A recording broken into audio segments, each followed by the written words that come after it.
இப்போது தெய்வீக ஆணையை பெற்ற மோசே எகிப்துக்கு திரும்பி போகும் கடினமான பயணத்தை மேற்கொண்டார்.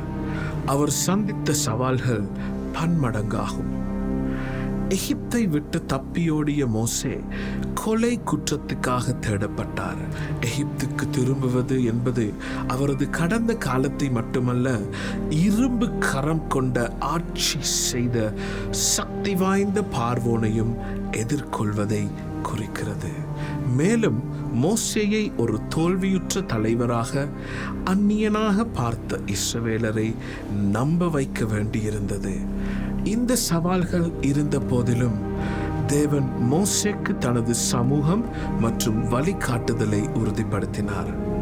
ஆனாலும் எகிப்தின் ராஜா வல்லமை கண்டால் ஒழிய உங்களை போக விடான் என்று நான் அறிவேன். ஆகையால் நான் என் கையை நீட்டி எகிப்தின் நடுவிலே நான் செய்யும் சகலவித அதிசயங்களாலும் வாதிப்பேன்.